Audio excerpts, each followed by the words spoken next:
Hello, everybody, and welcome back to Game Chat, put on by the Game Club Coalition, which is myself, Sean, and my partner, Chase, up here. What up? Tonight, we're going to be talking about, 2020, the year of the Xbox, and their return kind of to greatness, for lack of better terms, and the journey that they've had over the last 7 years. Just to preface some of this, the Xbox One was announced in 2013, came with a lot of dispute and controversy over their always-on console connected to the internet, DRM, no trading games, no selling games, all this other stuff, which they did quickly kind of turn around and backpedal their statement. But the console launched in November of 2013, and then the damage was done. It was already too late, right? And then within 6 months, Phil Spencer was appointed head of Xbox and Xbox Live strategy, marketing, everything. Phil's kind of been a busy beaver. He spent the last 7 years turning around a, gigantic ship, which takes some time. They've been buying up studios and stuff. Which kind of brings us to this article that they just put out the other day where, hey, 2020, we've released 10 Xbox Game Studio games in this year, and then this growing lineup of games. So, just this year, they've had Ori and the Will of the Wisps, Bleeding Edge, Gears Tactics, Minecraft Dungeons, which is multi-platform, the Grounded, which is like Honey, I Shrunk the Kids, Flight Simulator, yes. Battletoads, Tell Me Why, Wasteland 3, and Age of Empires 3. While these games may not bring up renowned or, a lot of credentials with their names for some people, it is nice to see that Xbox does have a lot of exclusives and stuff coming out of their game studios. And looking towards in the future, in their lineup, they have Halo Infinite, Fable, the Forza series, Avowed, which is the new Obsidian RPG, Senua's Saga, Hellblade 2, Everwild, we don't even know what that game is, State of Decay 3, Dusk Falls, Psychonauts 2, and Age of Empires 4.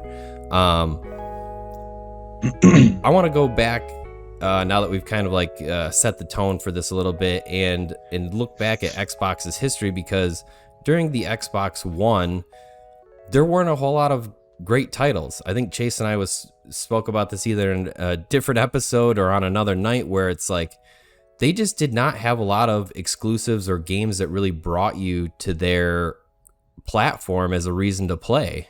Just Game Pass and backwards compatibility, man. Game Pass at the time, and even Game Pass is more of a recent rendition, right? Like initially they had like Rise, Son of Rome, and they had your, you get your standard Gears and Halo stuff, which does commonly get overlooked in their library and catalog. However, there hasn't really been a lot of standout titles from them. We haven't had a lot of exciting games, whether it's single player, multiplayer. It's all kind of more or less the same. The Forza series has been great for driving and racing enthusiasts, both in their Forza Motorsport simulation, and then the Forza Horizon, which is made by Playground Games.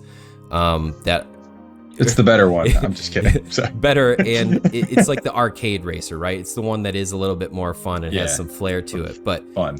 Other than that, they've got their third-party stuff, and which all the platforms have, but they really just haven't had a lot. But they've been spending a lot of time securing deals with studios, buying up studios, changing kind of their marketing, right? Coming out with Game Pass, and then really driving that as a platform, and really Xbox as a platform, right? Because in that list, Flight Simulator was mentioned. I don't even think it's on Xbox One. However, PC is a pretty huge deal to Microsoft as well, and they're really kind of trying to brand that under the Xbox branding, right? That's their gaming platform, and so they've really tried to bring that together with the Game Pass or Game Pass Ultimate, which you get Game Pass for PC, which is a great value for PC players. You get to play all of the exclusives day one. Insane. And so here we are 7 years later, and leading up into launch, we've got Xbox that's handing out consoles to people all over YouTube and media and giving demos out and doing the things that we wish PlayStation was doing, and giving not hands-on in a controlled environment, but into the hands of real people. Yes, they're prototype units or development or developer kits, but I did want to get some opinions too from you, Chase, who's been primarily a PlayStation player and never really had a reason to lean in the Xbox direction. We've talked about it a little bit before, but it's pretty crazy. Again, the Bethesda acquisition and the hibernation sort of way that Microsoft approached this last generation. Like, I felt like they went in, sales weren't great, and they were like harnessing their power. You know what I mean? Like, they're sitting there with their cash and they're just like, we're going to get them. We're going to get them.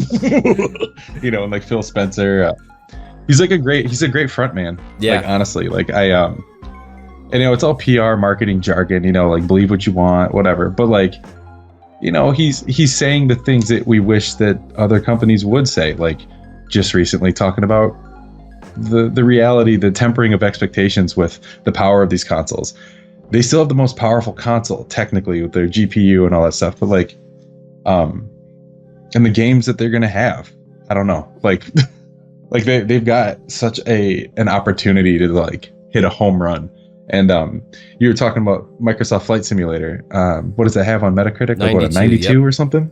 Like, yeah, like, so admittedly, being a PlayStation guy, like you said, it's like when that came out, everyone's like, the reviews are off the charts. Take this, Sony fanboys. I was like, who cares? It's a flight simulator. And then you look into it and it's like, oh, that's sweet.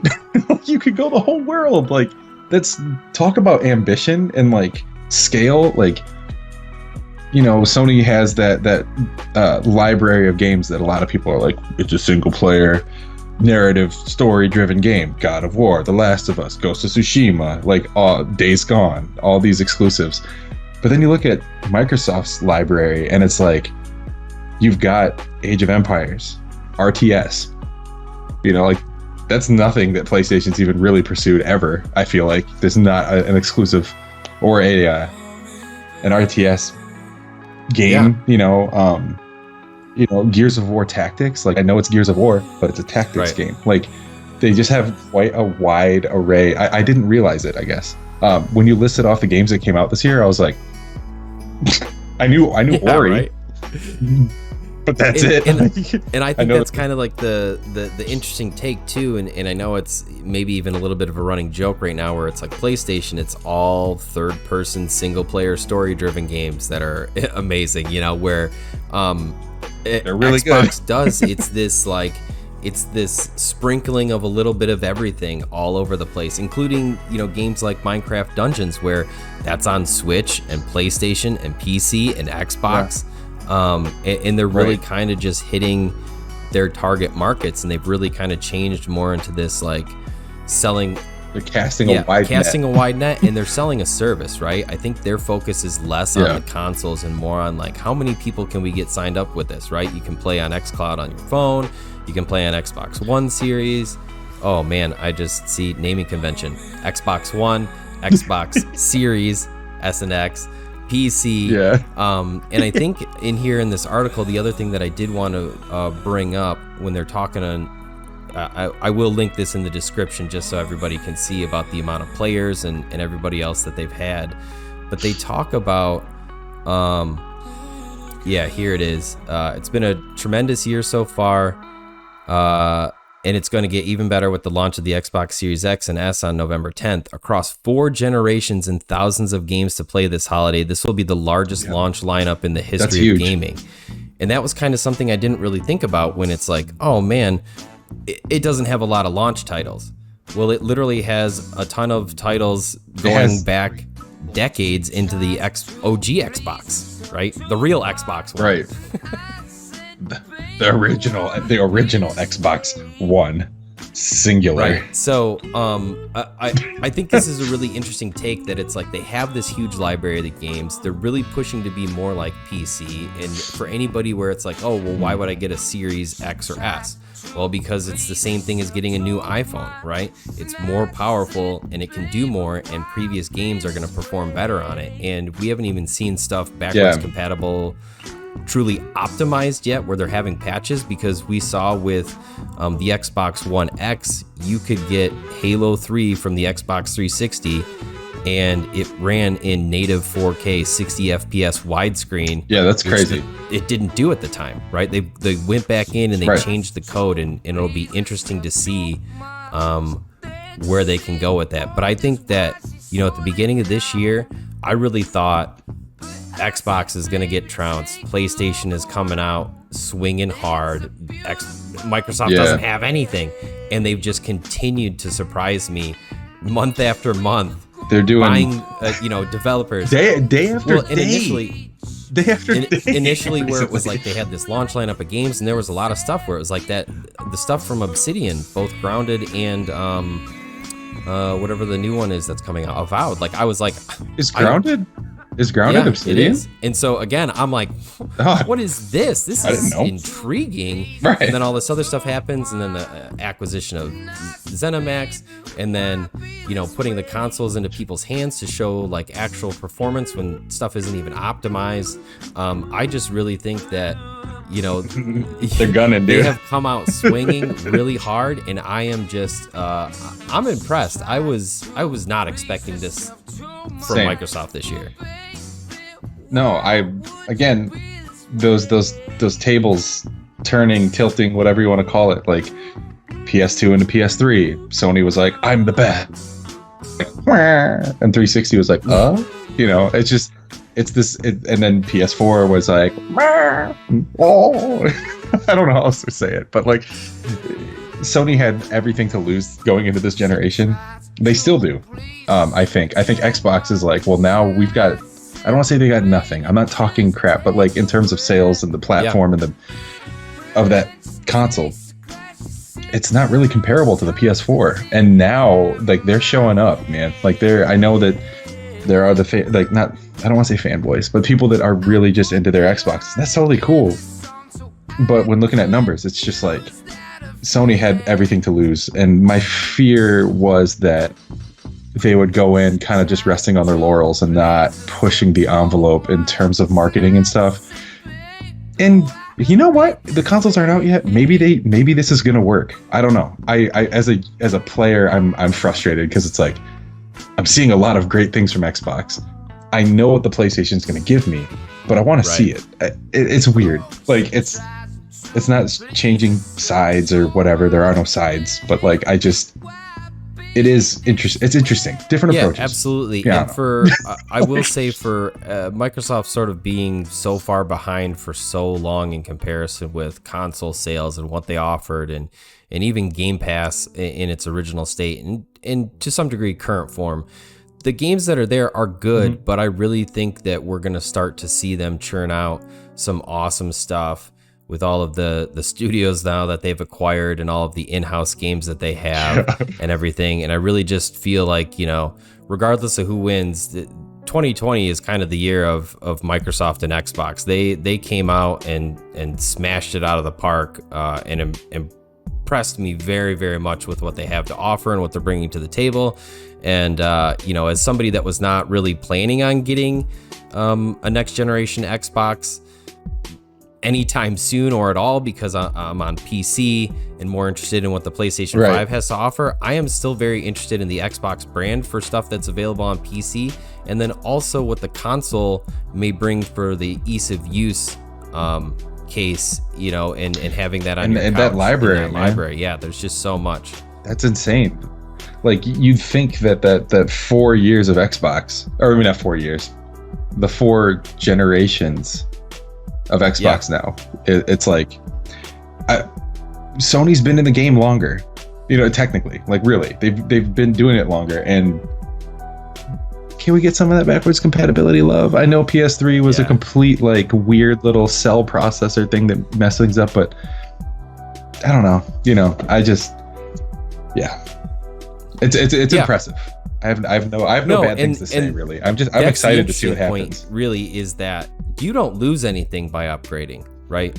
Previously in generations, What was that? it's like, oh yeah, well, I'm getting the new console, but now I only have 3 games, where my old ones had like 29, right, or whatever. And because of this, it's kind of like, dude, why not upgrade? You're just gonna get the best performance, the best hardware, Right. All the games you love and all the games you don't and know the you saves love yet. transfer over. Like, come on, man. So We only have a couple cases about the PlayStation. It's not looking good, but all right, well, shoot. that was a great chat. I just wanted to wrap this up and say that, you know, I'm very excited for the future of all consoles, all platforms, hardware, and everything else. Xbox has Same. really just come out from behind the curtain and, you know, cold cocked me Competition's in the good. jaw, and I was not expecting it. Yeah. So I just want to say big ups to Straight Microsoft up. for pulling this out and doing your due diligence to try and really compete this time around. And again, links in the description for anything that we talked about here, and I'll probably post a few other articles.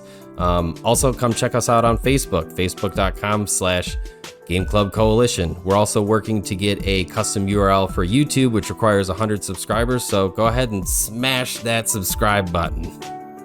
Oh, man. He said it. So anyways, this is the Game Club Coalition signing off.